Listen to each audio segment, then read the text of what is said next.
Hey, what's going on? So I have with me here today the Kramer VT-211S. This is one of Kramer's recent models in their guitar line. Came out about last year. I remember they did showcase this at NAMM. It was one of their displays. And I'll be honest, there are some pros and cons to this instrument. Before I get into that, let me just kind of go over the specs of this thing. It's first of all, it's a strap design. It has 21 frets. It's HSS configuration. It's got one volume knob and two tone knobs, which comes in this pretty cool chrome texture looking design. 5-way switch, and of course the output jack, like all Strats, are pretty much on top of the body. It's got 3 different colors that it does come with. You have the gray design, which is my favorite out of all 3, and then you have a light blue and a purple design. Now all 3 look really nice, but the gray one was my favorite out of the 3. And what I like about this is it actually has a painted headstock that matches the body. And now let's get to the cons of this. First of all, it is more of an entry-level guitar. The guitar goes for $130. So I mean, it's a good guitar for beginners. It's good for, say, something to just practice at home, or if you're on the road and you just need something to just keep your chops going. It's just good to have with you. But I wouldn't really entirely consider this more of a stage performance instrument. I mean, it can be, depending on how well you really utilize it, but considering the quality of the components and everything on here, it's I'm gonna be honest, it's very cheaply made. Again, $130 for this instrument. It's made in China, so of course a lot of the components are very cheap. Now, some of the more positive things about this guitar, it does play nicely. The fingerboard is very smooth, especially the back of the neck. Because if you notice on most, especially Fender Strats, they have this kind of lacquer finish on the back here, which kind of has somewhat of a little bit of friction when you're gliding your hand up and down the neck. This one is pretty much smoothed out, sanded down, and when you're soloing or just switching chords up and down the neck, it's just a smooth glide, and I found that to be a positive note.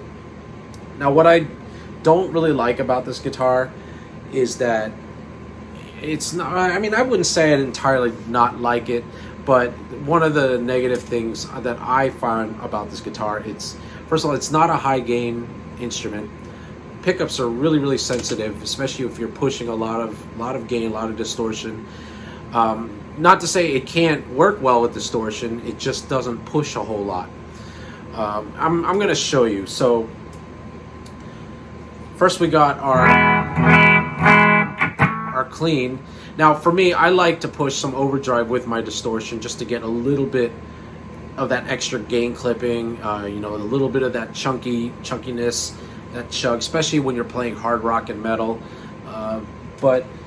So here we go. I'm gonna just use the Eras 5-state distortion by Walrus Audio, and I'm gonna overdrive it with the Mojo Mojo by TC Electronics. It's running through the clean setting of the Orange Terror Stamp into the 44 Magnum by Electro Harmonics, right into this 2x12 cabinet back here behind me. Now, I'm not running this through a DAW, no interface. This is basically just straight raw audio, so you can kind of, hear it in its purest form. So, again, I got my clean. Before I kick in distortion, let me just let you hear what the rest of the tones sound like with switching to the different pickups. So here's from the bridge.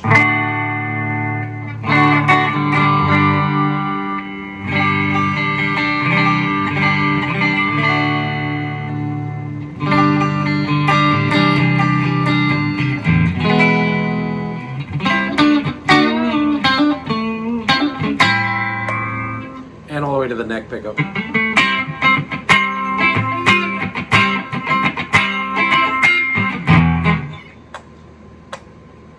So overall, it doesn't sound that bad. But for playing hard rock, playing metal, let's find out. So I'm going to kick on the distortion.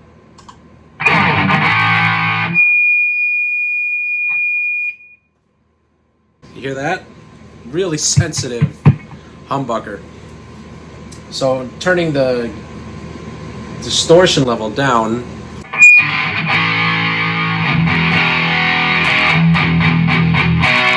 It's got some potential.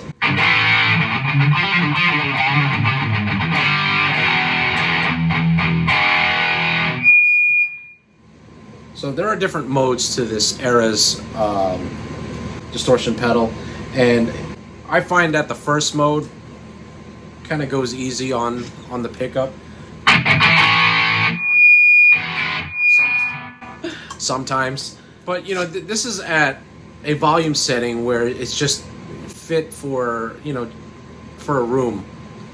You know, when you're not trying to crank it so loud and of course trying to disturb the neighbors or anything like that. But now imagine having this on stage and you got to play along to the drums and to a bass player and to a singer. And especially, what if your stuff isn't mic'd on stage? I'm sure you can have it to a decent low volume setting and then mic your amp and they can boost the rest of the way through the PA. But now imagine if there's no mic, micing your amplifiers, and you're just kind of playing, say, like a small little bar or a coffee house or something. Then again, I don't think you'd be playing metal in a coffee house. But like I say, a small little bar, you're saying you're in like a classic rock cover band. It's hard to push a lot of high gain, you know, when you have drums and bass and a singer, and say you even got another instrument going like a keyboard or rhythm guitar. So now, having just the overdrive alone, it's fine. Kicking on the Mojo Mojo.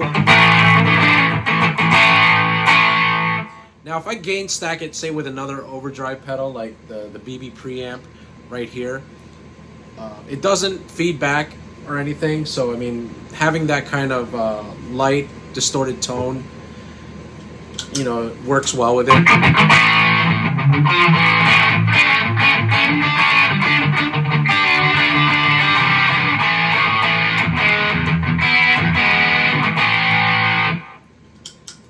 But now having the overdrive with, you know, a high gain distortion pedal,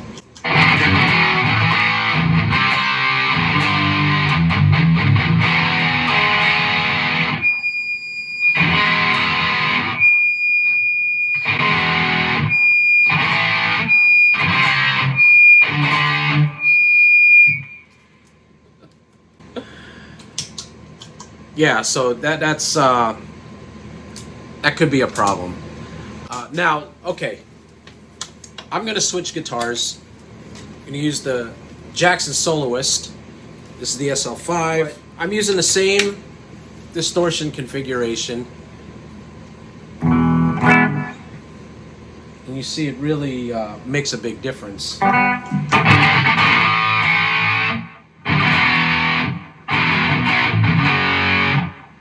kick with the Mojo Mojo.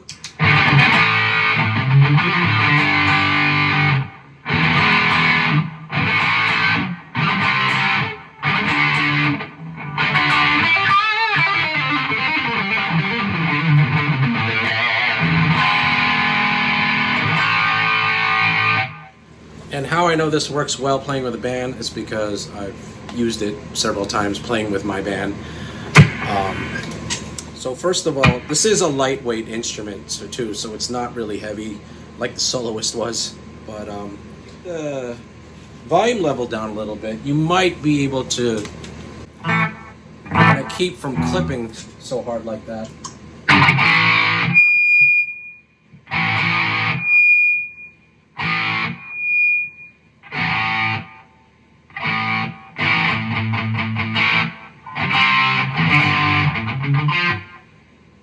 Okay, it's not so bad. But then again, you lost pretty much a lot of your chunkiness. Now let's kick on the overdrive.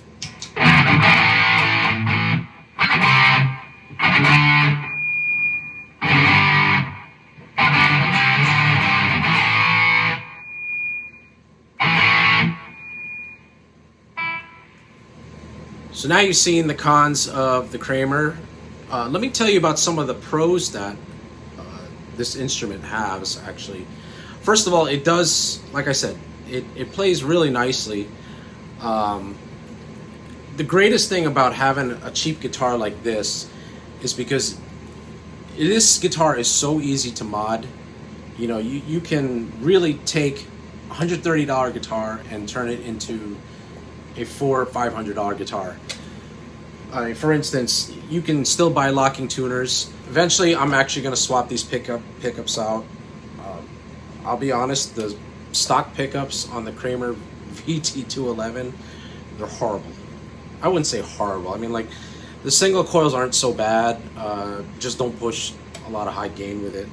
But I am definitely swapping out the humbucker. I'm going to put Seymour Duncan JB pickups in here eventually, just like I have on the Dinky behind me. The tremolo is, I wouldn't entirely rely on it, especially, you know, with a hardtail, no locking nut, everything, but the tremolo is just going to keep throwing the strings out of tune. And speaking of which, that's another thing too, you know, with the stock configuration of this guitar, it tunes up, it'll stay in tune, but eventually it just kind of goes out of tune after a while. So that's why I do suggest the locking tuners for this thing. Other than that, I mean, you know, I hate to kind of just put this guitar to the side because it is a pretty looking guitar. After all, it is a Strat design, and once I'm done with it, you know, once I put all the necessary components that this guitar should have, you know, it'll be a sweet sounding instrument. It'll be a very, very cutting edge playing instrument, and you know, like, there's so much you can do with this instrument. So, but there you go. This is the Kramer VT-211S. You know, if you like it, you know, I mean, I'm not going to steer you away from it, but you know, just keep in mind this. I wouldn't consider this a really high performance instrument, but it definitely has a lot of potential to become one if you put your mind to it and you put the right parts, of course. So, once again, thanks for watching. Hope you enjoyed that, and I'll see you later.